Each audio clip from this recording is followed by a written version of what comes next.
Aló, aló, ¿cómo estás, amigo mío? Hola, Salfa, ¿bien y tú? Muy bien, querido, ¿cómo estás? Qué gusto de verte, te echo bastante de menos. Debo comentárselo, querido compañero, de Rutas Tantac.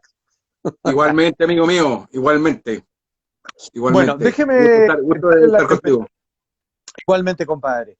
Bueno, quiero darle desde ya la bienvenida a todas las personas que se vienen sumando a esta práctica que, como ustedes bien saben, nosotros a través del Instituto Ser y Conciencia, todos los días, o más bien dicho, de lunes a sábado, contamos con una entrevista, con un diálogo interesantísimo, profundo, esclarecedor, con algunos de nuestros terapeutas o personas importantes dentro del mundo de la psicología, las terapias tanto mentales como naturales. El día de hoy es un tema que a mí particularmente me fascina. Hoy día nos acompaña Gianfranco Mónaco, tremendo hombre, terapeuta, psicólogo clínico, docente, y que pongan mucha atención porque en un acto realmente pionero, porque cuesta mucho, mucho encontrar algún tipo de instrucción sobre la filosofía Advaita, logramos dar con las personas indicadas, personas que están realmente capacitadas para transmitir este tipo de instrucción respecto al tema de esta filosofía no dual, que es previa al budismo, pero que en ciertos rasgos se parece bastante, pero que incluso, me atrevo a decir, podría llegar a ser mucho más definitiva en términos de lo que se entiende como la autorrealización, el entendimiento profundo, perfecto y total de cuál es la conciencia que sustenta la realidad en todas las cosas y particularmente en nuestro interior. Gianfranco, querido amigo, simplemente darte las gracias una vez más, bienvenido, Gracias. y comentar a las personas de que estamos en el Instituto Ser y Conciencia con las matrículas abiertas sobre este curso que esperamos darlo de manera presencial, cuando así la pandemia lo permita, pero por ahí también incluso estamos viendo la posibilidad, si parte de él o ajustarlo, dadas las condiciones, para entregar dicha instrucción también a través de un curso a distancia online. Así que métanse a nuestra página www.institutosericonciencia.cl y ahí van a poder ver, digamos, las últimas novedades, digamos, con respecto a lo que le estamos planteando. Querido Gianfranco, déjame que partamos haciéndote una pregunta. ¿Qué se entiende, cómo se define o cuál es este concepto que no está siempre tan manejado por muchas personas que incluso están desde hace tiempo en la búsqueda de introspección, una búsqueda espiritual, que es el término de la no dualidad? ¿Qué es eso? Mira, Salfa, básicamente, bueno, tú sabes que yo que esto es como difícil conceptualizarlo, porque precisamente la no dualidad es una posibilidad, una realidad no conceptual, que solamente se puede, digamos, percibir como tal desde lo no conceptual, desde una comprensión no conceptual.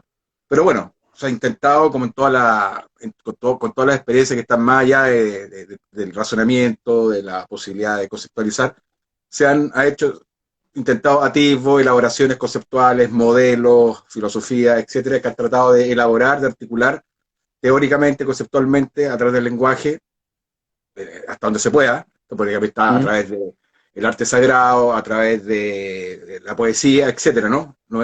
Pero bueno, conceptualmente hablando, la no dualidad es el hecho de que la realidad no hay distinción, perdón, no hay separatividad, Uh -huh. ¿ya? O sea, el hecho de que nosotros nos sintamos separados es simplemente la consecuencia de una facultad muy particular que tenemos los seres humanos, que es el pensamiento. El pensamiento es el que nos hace creer y sentir de que estamos separados, ¿no es cierto?, tanto de la totalidad, de los demás, del mundo y, bueno, de la fuente divina, creadora, como le llamemos, ¿no? Entonces la no dualidad es que no hay ninguna distinción entre el fondo último de lo que somos y el fondo último de la realidad. Es uno y el mismo, ¿ya? Toda percepción y sensación de separatividad es la sobreimposición simplemente de una facultad humana, y eventualmente podrían otras formas vivas también tener facultad que generen esa división, de crear una separatividad que no existe en la realidad. La realidad no está separada, es una, y bueno, las consecuencias de eso son enormes, o sea, no es una cuestión puramente filosófica, ahí a medida que vayamos conversando podemos ir indagando, digamos. Ok, mira, una de las cosas que me llama la atención es que a través de las lecturas varias que cualquier persona que haya planteado en su vida algún tipo de formación o introspección seria para sí, tratando de encontrar el fin último de la realidad. O sea, en las clásicas preguntas de por qué estoy aquí, de dónde vengo, para dónde voy, o si efectivamente lo que yo percibo, cuán real es y cuál es el sustento, cuál es la fibra, cuál es la tela de lo que está hecho lo que yo percibo y experimento como ser humano. A través de la Advaita, a través de qué herramientas es que uno puede adquirir ciertos conocimientos que te permitan saborear o incluso poder participar de la dicha de un entendimiento que se instale permanentemente en tu persona. Vale decir, ver, entender la realidad y luego hacerla parte de mi vida cotidiana. Perfecto. En el fondo, Salfa, el tema de la no dualidad y de la vivencia, de la realización de la no dualidad, pasa, está entroncado, lo voy a poner así, ya, voy a ir desplegando la respuesta en relación a tu pregunta, se tiene que entroncar con el tema del autoconocimiento, ¿ya? O sea, finalmente, el objeto, llamémoslo así, de estudio, de indagación, ¿ya? A través del cual se investiga y eventualmente se realiza, ¿no es cierto?, esta posibilidad no dual, la voy a llamar posibilidad, es a través del tema del autoconocimiento. Por lo tanto, la la gran pregunta, que finalmente es donde convergen, si vamos viendo, digamos, todas las preguntas humanas en busca de conocimiento, de verdad, en distintos planos, en distintos ámbitos, distintas disciplinas, finalmente, todo, hay una fuerza motriz que es la búsqueda de una verdad que tenga un carácter universal, ¿ya? Ineludible, incuestionable, que no cambie, estable, infinita. O sea, eso es lo que se busca finalmente, aunque obviamente que hay muchos niveles intermedios, digamos, que tienen sus propias verdades, sus propias legalidades, etc. Bueno, y esa verdad finalmente, para verla, para vivirla, para saborearla, como dices tú, tiene que estar vinculada al autoconocimiento. Y la gran pregunta, entre otras, evidentemente, esta se puede formular de muchas veces, la gran pregunta es, ¿quién soy yo? ¿Ya? Okay. ¿Por qué? Porque si tú te fijas, el conocimiento humano en general, la ciencia, la filosofía, cualquier ámbito del conocimiento, cualquier disciplina, no parte conociendo al conocedor, que es aquello que conoce la realidad, ¿ya? Sino que quiere conocer una realidad objetiva, ¿no? Dependiendo del objeto de estudio de tal o cual ciencia, e indaga en ese objeto de estudio y indaga como un sujeto separado, ¿no? Que a través de ciertos conceptos, de ciertos métodos, etcétera, quiere conocer esa realidad objetiva. Cuando estudia por el universo, el origen del universo, el agujero negro, que, en fin, no estamos, ¿no es cierto?, partiendo de la premisa que si no conocemos aquello que conoce, no podemos conocer nada de manera fidedigna, de manera definitiva, ¿ya? Todo va a estar determinado por aquel que quiere conocer. Y si tú tienes un conocimiento de ti mismo, una concepción, una premisa de que eres un ser separado, ¿no? Que tiene, digamos, ciertas facultades cognitivas, como la razón y otras más, que son las que te sirven para explorar la realidad, evidentemente vas a conocer la realidad en función de esas limitaciones, ¿ya? De esas mediaciones, de esa estructura conocedora que van a estar indagando, digamos, en tal o cual aspecto de la realidad. Entonces, la gran pregunta acá es precisamente quién es el que conoce, ¿ya?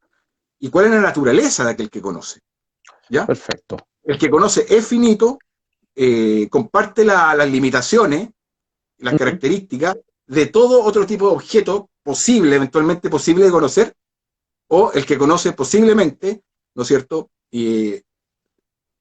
albergue, digamos, en su fondo último, esta universalidad, esta posibilidad cognitiva de conocer, ¿no es cierto?, de un modo no conceptual la realidad, y de ese modo no dual, finalmente. ¿Ya? Perfecto. Entonces, sí, es un planteamiento bastante complejo porque aceptar la no dualidad implica, de cierta manera, o como mucha gente podría verlo, o sea, estaba viendo una serie de comentarios y preguntas, además de los particularmente simpáticos que nos llegan el día de hoy, que tiene que ver con que en este asunto de yo incorporarme o establecer como parte de mi mecanismo de vida el aspecto no dual, pareciera que implica una negación de mi persona, vale decir, como que yo fuera una especie de reflejo o ilusión.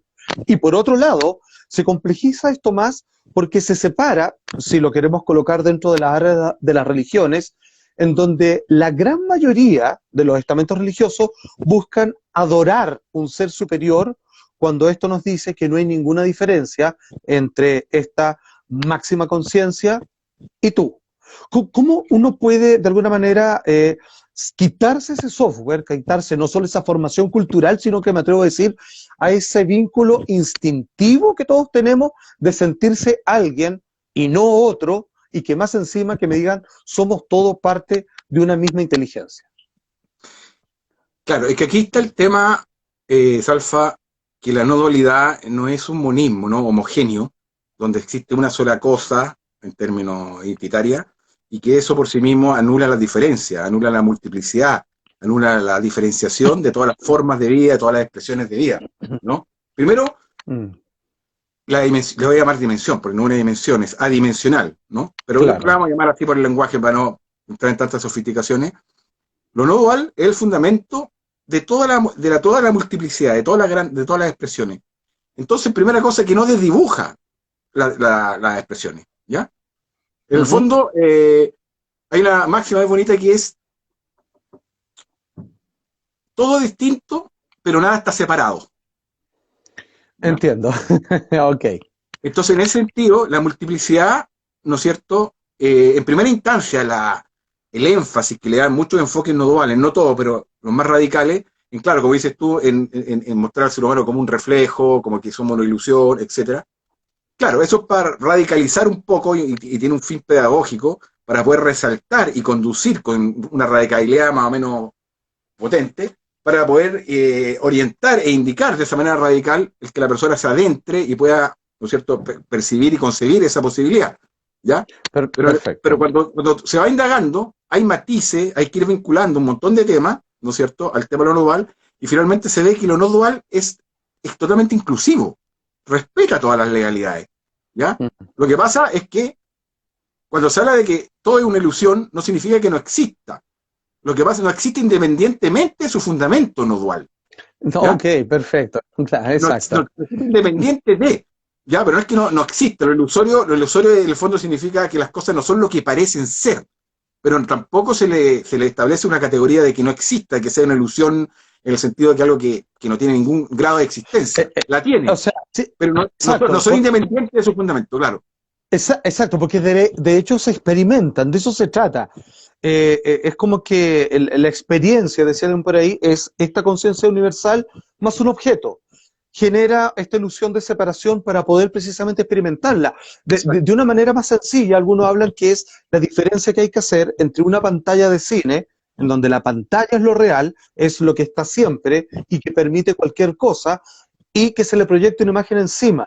Las películas van a ir, la pantalla es la misma, pero las imágenes van a ir cambiando y uno, al igual que en una película, se puede conmover con ella, te puede motivar a hacer alguna otra cosa, te puede inspirar, pero sin embargo, después de un drama, viene un romance, después viene una comedia, después viene un western, después viene una película de zombies, y va cambiando, pero la pantalla es la misma. Lo que sustenta es simplemente una pura base completamente inamovible. Para todos aquellos que se vienen sumando, les cuento que hoy día este gran entrevistado, debo decirlo, a modo personal, para mí es un gran honor conocerlo, amigo mío, por los grandes descubrimientos que usted me ha ayudado a completar en mi vida, terapeuta, docente, psicólogo clínico, Gianfranco Mónaco.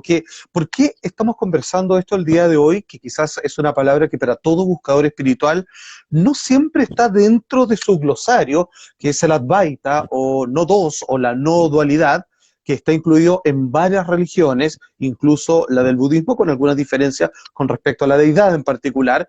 Es porque Instituto Ser y Conciencia va a realizar un taller de formación. Para nosotros consideramos que era tremendamente importantísimo y vital de que los distintos profesores que van a dictar en sus distintas áreas, con sus distintas capacidades, personas muy preparadas en este tema, que es de verdad un lujo, cuesta mucho pillar gente que sea legítimamente formada en esta escuela de filosofía, por ponerle un nombre. La verdad es que somos pioneros en aquello. Entonces, estamos viendo la posibilidad de aún así realizar el curso y adaptarlo a las medidas online, que son los que los tiempos requieren. Maestro, una pregunta con respecto al tema de que la otra vez hablaba con Claudio Araya, también tremendo doctor en psicología y que es instructor de mindfulness y con mucho acercamiento a las doctrinas y las sabidurías orientales, particularmente el budismo. Yo le preguntaba a él sobre el asunto de que la psicología occidental se preocupa particularmente de la identidad, o sea, un paciente, un consultante, lo que está lidiando es sobre qué pasó con su formación de identidad, en qué momento se echó a perder, digamos, se fracturó, quiere recuperar o cambiar un ego por otro mejor, un personaje, una forma de ser.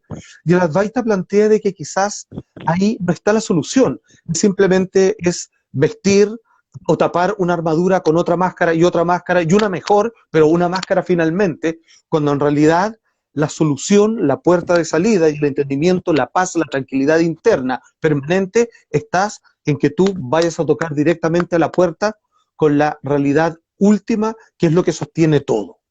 Tú como psicólogo, ¿cómo puedes de alguna manera combinar ambos conocimientos de lo que propone la psicología y lo que propone el Advaita o la no dualidad en la cuestión de la problemática mental o de vida del ser humano? Mira, en primera instancia, teóricamente hablando, y no teórica, como posibilidad, ¿no? Es una posibilidad de que alguien, evidentemente, reconozca su verdadera naturaleza, ¿ya? Su identidad, ya le vamos a llamar su identidad no dual, la dimensión universal de su identidad, la dimensión originaria de su identidad, la dimensión esencial de su identidad, etcétera, sin ninguna necesidad de pasar por ningún proceso psicológico, ¿ya? De sanación, ni de integración, ni maduración, ni nada. Entiendo. Pero lo que ocurre, Alfa, que las doctrinas no duales nacieron fundamentalmente en otra época, en otro contexto sociocultural, en otra época histórica, y en contextos tradicionales, religiosos, ¿no? Que tenían un montón de otros fundamentos para que las personas, en su desarrollo humano, lograran un proceso de individuación, de integración, ¿no? De asentamiento de su individualidad, que Occidente no tiene hoy en día. Entonces las enseñanzas no duales, ¿cómo se podría decir? Desvinculadas, extrapoladas, sin ver el contexto, digamos, el cual se está extrapolando en el caso del Occidente moderno y todo, es pasar por alto que el psiquismo occidental tiene una serie de fracturas, una serie de divisiones, de fragmentaciones, etcétera, claro, que hacen también, generan un cierto tipo de dificultad para poder percibir esta posibilidad no dual de una manera tan inmediata, ¿ya? No está, o sea, siempre es posible, y hay casos, hay excepciones de que a pesar de una persona, te voy a nombrar un caso, el caso de Cartole, ¿no? Que él vivía en un estado depresivo, ansioso, por años, tuvo una infancia pero muy terrible. Era un caso más o menos clínico, probablemente, y tuvo un despertar, digamos, tremendo, digamos, de una gran profundidad. Estamos hablando del autor del libro del poder de la hora. Claro, es bien emblemático el caso de él, porque en el fondo él era como bien, lo voy a llamar así, bien trancado psicológicamente, ¿ya? Ok. No era un prodigio, no era una persona que venía meditando, no era alguien que tenía rasgos de santidad, y él mismo lo dice, digamos, vivía permanentemente en un estado de ansiedad, con oscilación de depresión, etcétera, ideas suicidas. O sea, era candidato para una terapia de largo alcance, ¿ya? Y así todo, una experiencia, digamos, llegando al límite, digamos, en un momento, digamos, crítico, donde él tuvo una experiencia, que es como una experiencia de gracia prácticamente, donde él pudo ver con claridad cuál era su verdadera naturaleza, ¿ya? Y se quedó como pegado ahí. O sea, su identidad se desplazó a tal punto, ¿no?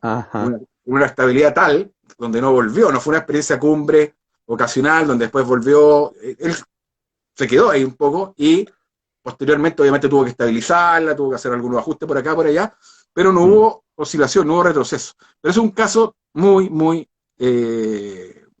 Aislado, Claro. claro. Por lo general, ¿no es cierto?, el psiquismo occidental tiene tanta fragmentación, está movilizado por tanto conflicto, hay tanta defensa, la energía psíquica está ocupada en defender, en mantener esa identidad construida, ¿no? En protegerse la herida, en mantener los personajes que hemos construido para satisfacer carencias, para lidiar con el mundo, que hemos aprendido para satisfacer necesidades, modos de ser para obtener aquello que necesitamos y que no tuvimos cuando niños, un montón de cuestiones. Entonces la atención, que es una cualidad de la conciencia, está puesta en esas cosas. Está como secuestrada por todos esos aspectos de la identidad, ¿no?, psicológica, que ve esos temas desde ahí, desde ese nivel de identidad. Esos temas se ven como vitales, ¿ya? Se ven como tremendamente vitales, te arrastran. Entonces no hay una disponibilidad, en primera cosa, para cuestionar tan fácilmente, ¿no es cierto?, el cuerpo-mente, y de desintificarse y girar la atención para aquello que conoce, etcétera, todo lo que tiene que ver con las aproximaciones nodales, las metodologías nodales. Entonces, yo creo que el tema acá y ese, de hecho, es uno de los propósitos del curso, es ver esta simultaneidad de trabajo, un trabajo psicológico simultáneo. Y digo simultáneo, porque esto es lo interesante, que no es como se pensaba antes, un poco, esta lógica lineal, que primero tengo que tener resuelto todo lo psicológico, ¿ya? Tengo que ser una persona integrada, sanar mis traumas, por lo menos lo suficientemente. En fin, se puede explorar simultáneamente esto, ¿ya?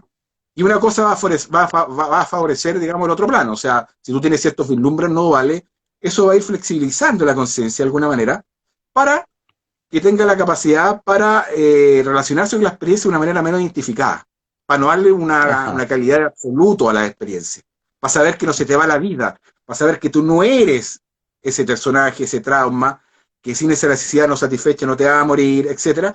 Entonces esos vislumbres nodales te van dando noticias de esta identidad esencial, que empiezas a saber que esa identidad psicológica no es absoluta, es una identidad relativa, ¿ya? Perfecto. Bueno, eso. Pero claro, ya está el libro lo he atado. Fíjate que me acordé de que alguien lo explicaba de esta manera. O sea, a todo esto, excelente explicación, muy definitiva, Gianfranco, te pasaste. No es fácil explicar esto porque estamos en un cambio de paradigma de cómo entendemos, sentimos y vemos lo que nosotros llamamos realidad de partida. Exacto. Ahora son muchas las personas que a través de un entrenamiento o por plena obra de gracia que alcanzan estos estados místicos que luego terminan siendo permanentes, y todos nos hablan de esto, de esta famosa unificación, esta sensación oceánica de que están presentes en todas sus situaciones. Alguien lo comparaba que decía que, por ejemplo, una persona que está en el desierto y con deseos, ¿cierto?, de mucha sed, de querer tomar agua, y ve un espejismo, obviamente se va a confundir. Digamos que una persona realizada mira eso y sabe, no, eso no es verdad. Yo no puedo tomar una gota de esa agua porque no existe, es un espejismo. Lo curioso es que no pasa a un estado diferente, él sigue viendo el espejismo igual que tú, simplemente solo que sabe lo que es, pero lo ve igual como lo ve una persona que no tiene ningún tipo de información, digamos, extra con respecto a cómo son los fenómenos, en este caso de la visualización. Tengo algunas preguntas que son un montón, la verdad. Que, por ejemplo, a propósito, disculpa, hay una frase que grafica muy bien lo que tú dices, no me acuerdo de quién es, pero es de un maestro global que dice: Maya permanece, la ignorancia desaparece. Perfecto. O sea, Maya como apariencia fenoménica no desaparece, pero la significación que le damos a Maya, a la experiencia fenoménica, ¿no es cierto?, desaparece el sentido de división. O sea, ya no lo veo separado del fundamento de lo que soy. Eso es lo que desaparece. Exacto. Y yo creo que la gracia inmediata de esto es que tu vida se aliviana. Es como, oh, no era un médico yo. Soy algo mucho más grande, digamos, que de hecho puede ser cualquier cosa, pero sigo jugando al médico. Claro, porque eso estudié, sigo jugando al papá, al marido, y ya estoy más relajado con mi vida. Sigo Y eso siendo, mismo, de hecho, exactamente. no se me acaban los impulsos, ni los deseos, ni mi característica, están ahí, pero simplemente ya sé que soy como un actor que se pone arriba de un escenario y dice ser o no ser, pero no me creo Hamlet, pero sí lo interpreto lo mejor que pueda. Exacto. Y tú lo has dicho, y se puede interpretar mejor todavía el personaje. Exacto. Maestro, algunas preguntas, la verdad es que han llegado montones, no quiero postergar a nuestros queridos amigos que hoy día nos acompañan en este día feriado, bueno, si quieren todos los días parecen ser iguales. Nos dice acá, por ejemplo, Úrsula Carisma dice, alguien que me explique, me perdí en el ser o no ser, o sea, no somos nada. Sí, pues, de hecho somos nada y por lo tanto todo. No sé, explícalo tú mejor. Bueno, hay una manera bien gráfica de explicarlo. Cuando vivimos identificados con esta identidad separada, este yo psicológico, la personalidad, etcétera, la persona, cuando creemos que esa es nuestra identidad, nos experimentamos como algo, ¿ya? Un objeto concreto, limitado, definido, que tiene ciertas características, ciertas fronteras, soy esto, no soy esto otro, ¿ya? Frontera, aquí están mis características, aquí están mis intereses, y aquí todo lo que está fuera de mí me amenaza, no soy yo, ¿no? Me siento separado de lo interno, lo Exacto. externo, en fin, toda la Lo otro. derivación y las consecuencias de sentirse algo, ¿ya? Mm. Entonces, lo habitual del ser humano es que nos vivimos como algo. ¿Qué quiero graficar con esto? La toma de conciencia de que no es el cuerpo y la mente la que conoce la realidad, la vida, a los demás, etcétera, sino que es la conciencia la que conoce el cuerpo, la mente, los demás, el mundo, etcétera, te lleva a darte cuenta que tú no eres nada, nada objetivo, ¿ya? Claro. Nada definido, Mm. nada delimitado.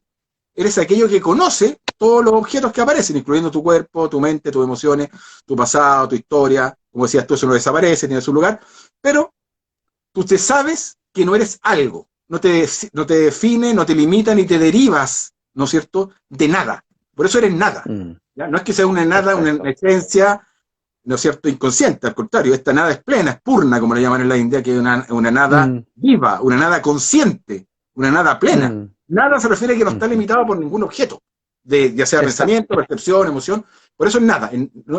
Es, Claro, y de hecho el no ser nada es pura potencialidad y por lo es tanto pura puede ser potencialidad. cualquier cosa con respecto a la fuerza de tus deseos, Pero, digamos, y tus mecanismos propios. pero tú dijiste algo también, Salfa, que tiene que ver con un tercer estadio que se pone como estadio como gráfico, que después esta nada, experimentarse como esta nada, como esta conciencia abierta, espacial, testigo, etcétera, conocedora, igual se mantiene, para los que son más maestros más sutiles, se mantiene una cierta dualidad, ¿ya? Entre el espacio y Mm. su objeto. Cuando se habla, por Claro. ejemplo, las nubes, ¿qué pasa? Tú no eres las nubes, eres el cielo. Pero igual estás dejando las nubes afuera, ¿no? Ajá. Mm. Entonces, el tercer estadio es yo soy todo, ¿ya? O sea, Mm. la nube que aparece es una modulación, una modificación de mí mismo, ¿ya? Que Entiendo. esté Mm. presente o que no esté presente, ¿no es cierto? No me nubla. Es como lo que tú decías de la pantalla. O sea, primero lo experimentamos como en la película. Ujú. Existe la pura película. Estamos metidos en la película y todo. No vemos la pantalla. Después nos damos Claro. cuenta que existe la pantalla, que la pantalla es el fundamento de la película, ¿ya? Es la verdadera Mm. identidad que no cambia, el fundamento, etcétera. Y el tercer estadio sería que la película es la pantalla, ¿ya? Exacto. O sea, que la pantalla se... Entonces, no hay dos, es lo mismo. Exactamente. Y significa que soy todo Es, en ese sentido, ¿no? Y por eso se habla del camino, la nada, el camino de la sabiduría, de la exclusión, del discernimiento, y ser todo el camino del amor, donde no hay exacto. separatividad. Enfatiza más eso, sí. Bueno, fíjate que el Advaita incluso plantea una serie de preguntas que son fundamentales y que muchas otras religiones se complican a la hora de explicar, pero junto con el Vedanta, ¿cierto? Que es parte de sus bases cognitivas, junto con los Upanishads, por ejemplo, hablan de que preguntas que nacen de acá, oye, ¿y por qué existe todo esto? ¿Y a quién se le ocurrió? ¿Y por qué yo no me acuerdo? Bueno, finalmente, como alguien decía por ahí, de hecho hay un término dentro de la religión que le llaman lila, que es Lila. como el juego de Dios, como la diversión. ¿Por qué sucede todo esto? ¿Por qué Dios, siendo que está bien, está solito, digamos, y no tiene problema, No, claro. necesita hacer todo este movimiento con Dios, diablo, maya, lo que tú quieras? y finalmente es una danza de autocelebración, en donde es un juego, como algunos lo ponen, de amnesia, en donde vive a través de experiencias de personas que en sí mismas se sienten separadas en su experiencia para finalmente poder brindar todas sus posibilidades. Y finalmente, ¿por qué lo hace? Porque puede. Y porque puede es inevitable. Finalmente es como una explicación. Sí. Mira, aquí, de hecho, a propósito, Manuel Duarte nos dice, ¿qué ocurre con aquella dualidad de la vida donde se manifiesta así polarmente, dice él, el bien y el mal, arriba y abajo, hombre y mujer, positivo y negativo? O sea, ¿cómo entra ese aspecto efectivamente dual en las cosas en el concepto de la no dualidad? Es que esto es bien interesante. Mira, la no dualidad como tal no niega. A ver, lo que hay que superar, en el fondo, en el fondo no es la dualidad. O sea, hay que entender todo lo que estamos hablando, la dualidad en el contexto de lo que estamos hablando, sino el dualismo, ¿ya? En Ajá, creer ok. que esas polaridades, bien y mal, arriba abajo, bueno y malo, todas las polaridades que se nos puedan ocurrir, ¿no? Todo ese dualismo, cuando se ven como absolutamente irreconciliables, ¿ya? Cuando se cree que hay un mal absoluto y un bien absoluto, por ejemplo, ¿ya? Mm, Cuando se ven como irreconciliables. Aquí el tema está en ver que todas esas polaridades son la manifestación de lo uno, ¿no? En, en la manifestación en general, en nuestra realidad humana, y que es la única manera que funcione la realidad humana, ¿ya? A través de las claro, polaridades, evidentemente. claro. Mm, Entonces, el no dualista, el que realiza la no dualidad, no es que desdibuje las dualidades donde existen en el plano convencional, ¿ya? Ramana Maharshi mm, sentía calor, sentía frío, etcétera, ¿no? Hay actos que son, que reflejan lo no dual, por decirlo así, y hay actos que claro. reflejan la pura ignorancia. En ese sentido no se Ujú, desdibujan los criterios morales, ¿ya? Por mm, ejemplo, derivados, digamos, de esta concepción. Pero no se ven como polaridades que tengan una inconmensurabilidad absoluta, una diferencia claro. absoluta, ¿ya? Existe en cierto plano, ¿ya? Y en ese plano, bajo las reglas del juego, de ese nivel de realidad, donde esas polaridades existen, donde hay que Claro. moverse, existen Bajo reglas los del juego y todo, conceptos. bajo los conceptos existe como tal, pero no son realidades definitivas, ¿ya? Mm, Saber que son mm, convenciones que nos sirven para movernos en función a la legalidad y a la exigencia de ciertos planos que necesitan de esos consensos, de esas convenciones, para funcionar, ¿ya? claro, Pero, exactamente. pero no tiene una realidad independiente tampoco, porque finalmente son una expresión de un fundamento que abarca por igual todas las polaridades, ¿ya? Exacto. O sea, esto es difícil, Exacto. requiere No, pero mucho se más. entiende. Claro, no hay fenómeno que sea independiente, todos son productos de causas y efectos nomás, y que finalmente los conceptos tienden a aquietar la agitación mental de tratar de que las cosas sean un poquito más estables en términos de entendimiento y comenzamos a etiquetar las cosas, pero es que, por ejemplo, este vaso le llamo así porque ha sido creado para su utilidad de contener, pero yo perfectamente también puedo convertirlo en un cenicero o un pisapapeles. Ahí es cuando comienzan a abrirse las cosas, y en realidad alguien podría decir, ¿qué es? No es un vaso, es vidrio, que ahora tiene forma de vaso, pero es vidrio. Y en realidad ni siquiera es vidrio, es arena, que fue convertido en... Y así, ¿qué es finalmente? No termina siendo nada, es en lo que su contexto lo ha convertido.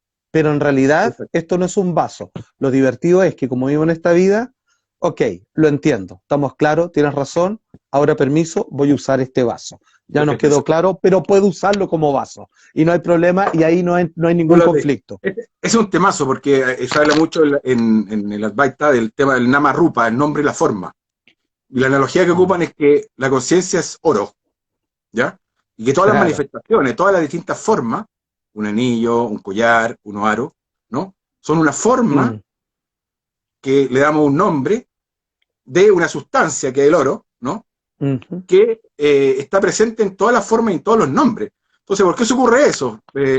Ramana decía, por ejemplo, si todos somos oro y tenemos distintas formas y le damos distintos nombres. Somos uno como oro. Nuestra naturaleza común es oro, con distintas formas y mm, distintos nombres.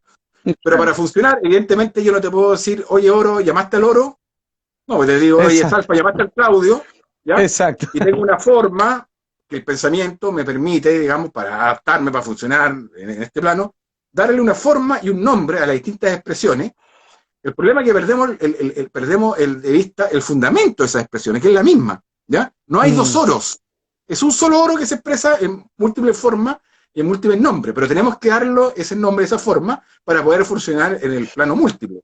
Bueno, fíjate que de hecho en un profesor de origen hindú en un instituto de Advaita y Vedanta en Nueva York, empezaba a preguntar, hablemos sobre la realidad, decía, ¿esto es real? Sí, es real, y ahí decía, mi mano, ¿es real? Sí, es real. Harry Potter, por ejemplo, ¿existe? No, no existe. ¿Cómo que no? Existe, po. Dígame usted, ¿quién es Harry Potter? Ah, un niño mago de Londres y todo. ¿Usted quién es? O sea, lo conocen, existe, pero no es real. Nosotros mismos, no se trata de, no es sustentable, no es real, pero sí existe y compartimos esa realidad común a la que sabemos a lo que nos referimos. Un amigo que preguntaba antes también por acá, es que si es un consenso. La experiencia como seres humanos es un consenso. Las moscas ven de otra manera y entienden otras cosas. Un perro huele y escucha cosas que nosotros no, y su realidad es relativamente diferente a la nuestra, con otros intereses y otros grados de reflexión, o ninguno en el caso de un perro, pero sí, digamos, de enfoque o de intereses.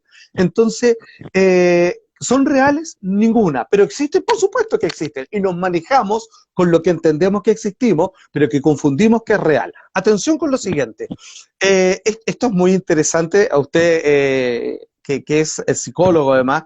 Si hablamos de conciencia, ¿cierto? La conciencia, la gran conciencia y la conciencia que se refleja en nosotros, lo que está detrás de nuestra propia personalidad, ego, individualización.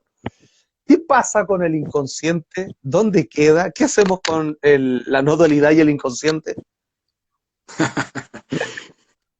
Bueno, es un temazo ese. No se puede hacer otro, podríamos tomar ese dato para hacer otro, en algún momento, otro curso. No dualidad inconsciente, sería muy interesante. Bueno, va a entrar en todo caso dentro de los tópicos que vamos a ver, va a estar también tomado, pero es un tema que va a dar para mucho, mucho, mucho. Bueno, el término inconsciente, como nosotros lo entendemos, es el inconsciente psicodinámico que Freud, ¿no es cierto?, patentó, inventó, nominalizó, ¿no? Claro. Pero el inconsciente tiene que ver, básicamente, o sea, lo voy a vincular con esto, después voy a meterme, voy a retomar el tema del inconsciente psicodinámico. Inconsciente es todo aquello de lo cual no estamos conscientes, aquello que no advertimos, ¿ya? Entonces, se plantea que hay un inconsciente espiritual, en el sentido, por ejemplo, de que en este momento estamos conscientes de nuestros pensamientos, de las formas que aparecen, o sea, estamos conscientes, nuestra atención está enfocada en el mundo de los objetos, ¿ya? Y lo estamos advirtiendo, ¿no es cierto?, la conciencia que es consciente de los objetos, por ejemplo. Dejamos de advertir esa dimensión que conoce toda la experiencia. Y somos conscientes solamente de la experiencia cambiante, de la experiencia finita, limitada, etcétera, etcétera. Y dejamos de advertir ese fundamento, ese sustrato en el cual toda la experiencia cambiante aparece. Y que no cambia, que es la que conoce siempre, que es inmutable, etcétera. Esa dimensión, llamémosla así, la vamos a llamar dimensión, es inconsciente, entre comillas, ¿no es cierto? Ajá. Porque nos la estamos advirtiendo. Sí. Claro. Y eso es importante decirlo porque cuando se habla de ignorancia, se habla de ignorar eso. No es una ignorancia libresca, etc. Entonces, ¿qué ocurre? Ajá. El inconsciente, formulado por Freud y por Jung, es todo lo que no tiene que ver con los contenidos conscientes. ¿Ya? Todos los contenidos que yo no advierto, contenidos, a diferencia de fundamento. ¿Ya? Cuando yo no advierto el fundamento, estoy, ¿cómo decirlo? Estamos hablando del inconsciente espiritual. ¿Ya? No estoy advirtiendo aquello que no es un objeto. No lo estoy advirtiendo. Claro. El inconsciente psicodinámico es simplemente la no advertencia de esos objetos emocionales, recuerdos, memorias, traumas, que producto de la psicodinámica del psiquismo se va fragmentando, se va disociando, se va generando los mecanismos de defensa, por todo lo que dice Freud, digamos, el tema de... Y eso se transforma en contenido inconsciente, ¿ya? Pero el tema inconsciente pertenece, en los términos que hablamos, pertenece a la dimensión individual, este inconsciente psicodinámico.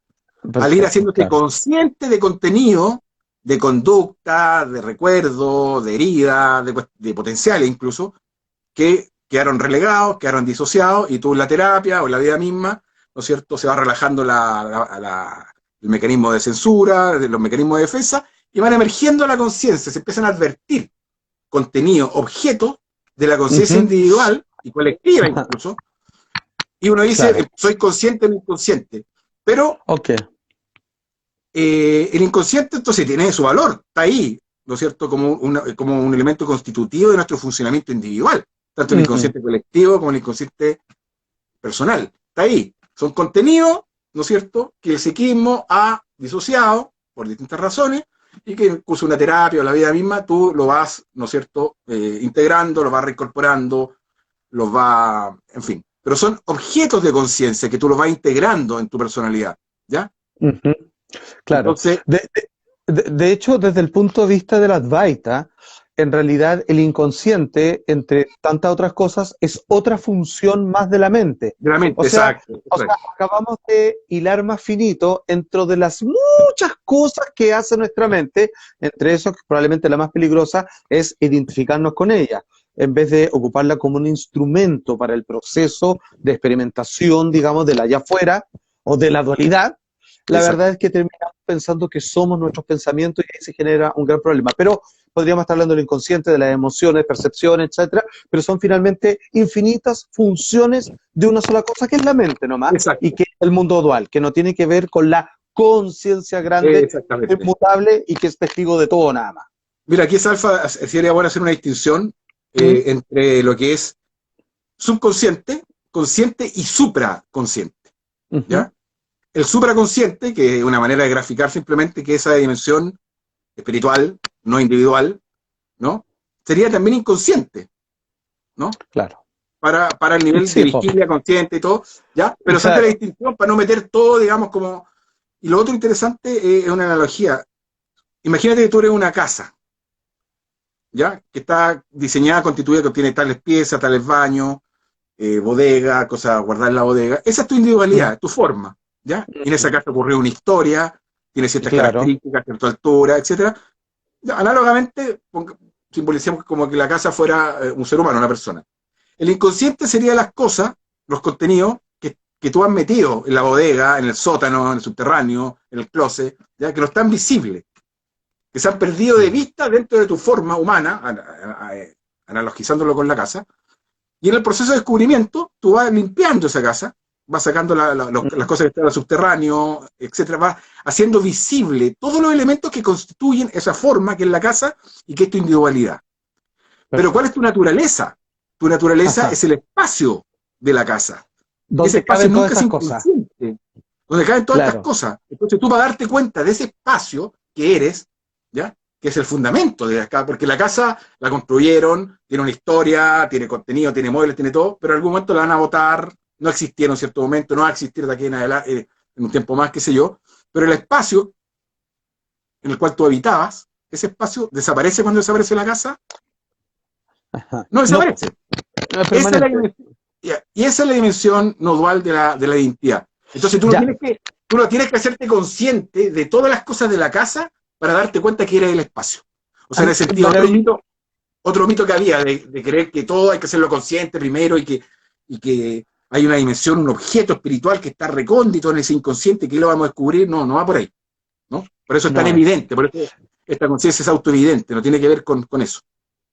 Maravilloso, porque, insisto, somos disponibilidad, somos potencialidad nada más. De hecho, acabamos yo creo de responder en gran parte lo que decía Sachin Dable, que decía, relacionado a qué hay tantas realidades como personas en el mundo, de qué depende el observador, precisamente de esta construcción a partir de las historias y de las experiencias que van generando un egro y por lo tanto una personalidad con la cual nos identificamos. Cosa que hay que entender, no es un error, no es un pecado original, es el método de la especie humana y como gran parte de los mamíferos para su propia autoconservación. Yo necesito sentirme algo que hay que cuidar para poder persistir. Si no me Por supuesto. importara nada lo que pasa conmigo, digamos, me voy. De hecho, es el mismo vínculo que se genera con una película. O sea, en algún momento nos olvidamos que son actores y cuando alguien se muere de una enfermedad terrible en una película, lloramos por él, que generamos, digamos, un vínculo emocional, pero cuando salimos y nos secamos las lágrimas, sabemos que esa persona sigue estando viva, digamos, que en realidad aquí nadie le ha pasado nada.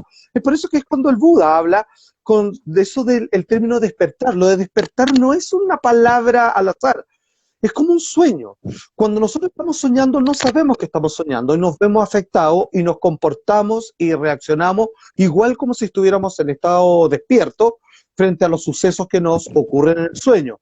Y cuando despertamos, ¿qué decimos? ¿Sabéis qué? Sufrí, me lo pasé mal, pero ya estoy bien porque era un sueño. ¿Qué tal si Exacto. precisamente eso es lo que ocurre ahora? Y despertamos de esta El otro día. sueño más complejo. Ahora, ¿qué es lo que pasa? Esto es como un sueño consciente. Cuando uno despierta en un sueño consciente, la mayoría se pone a volar, ¿cierto? Y hace cosas maravillosas, pero el sueño no se termina. Esto es lo mismo. Esto es una invitación a despertar, pero el sueño continúa. Simplemente que tú sigues jugando, pero ya no te tomas tan a pecho las cosas. O sea, comienzas a tener una vida un poquito más de valor y enfocada, digamos, sobre este sustento de todo lo demás. Sí, sí, buen punto, sí. Mira, también aquí nos pregunta Jaime Benavides dice, ¿el pensamiento es realidad y esa realidad está basado en el lenguaje que conozco? Mira, hace una pregunta ya incluso media de lingüística, es sobre, entiendo acá, sobre mi cantidad de léxico, es como yo logro expresarme en relación al mundo y por lo tanto mi realidad depende de mi capacidad de lenguaje, por así decirlo. Es una, fíjate, déjame contestarle un poquito a ver si le hierro acá, usted me corrige, profe, pero en realidad el Advaita entiende de que existen, entre otras cosas, tres modos de acercarse a este conocimiento de cuál es nuestra esencia. Pero ojo, mira, esto es lo bonito, porque no es simplemente leerse un libro más, sino que logras tú saborear en experiencias que nosotros hemos practicado de entender y sentir esa unidad, de vivirlo y encarnarlo. Si eso es maravilloso, qué suerte aquellos que lo pueden establecer para siempre, pero digamos que existen tres caminos, dicen ellos. Uno por devoción, que es como en términos de agradecimiento de la vida que se me ha dado esta posibilidad de participar en este juego como la ilusión de un individuo. La segunda es por karma, que hace referencia a que mis actos de voluntariedad están referidos a entregar